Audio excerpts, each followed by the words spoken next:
రాత్రి వేళ కామాక్షి ఆయన పడుకున్న దగ్గరికి వచ్చి తట్టి లేపింది. ఆయన లేచారు. కేశపాశాన్ని తీసి ఇలా చూపించి ముట్టుకో ఉంది. ఆయన ఇలా ముట్టుకున్నారు. జిగురుగా ఉంది. ఏమ్మా జుట్టు జిగురుగా ఉందన్నారు. పాలు పోసి వెళ్ళిపోయావు అంది. అమ్మా నీ గుడి పునర్నిర్మాణం చేయాలని తాపత్రయపడ్డానమ్మా అన్నారు.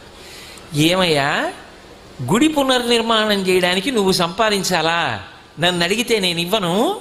దానికోసం నా జుట్టు ఇలా వదిలి వెళ్ళిపోయావా? చూడు పాలకంపు ఎంత సువాసనలు రావలసిన జుట్టునది. వెనక్కి వచ్చి అభిషేకం చెయ్యండి. రాత్రికి రాత్రి ఆయన బ్రిటిష్ ప్రభుత్వం వారిని అడిగారు తలుపులు తీయమని. తీశారు. వాళ్ళు గౌరవం కొద్ది, వాళ్ళకి ఆ గౌరవం ఉండేది. తలుపులు తీస్తే వారు గబగబా వచ్చి కంచిలో అమ్మవారికి మళ్ళీ అభిషేకం పూర్తి చేశారు. ఆ తర్వాత ఎక్కడి నుంచి వచ్చిందో కాసుల వర్షం పడిపోయింది. ఆ దేవాలయం అంతా పునర్నిర్మాణం చేశారు.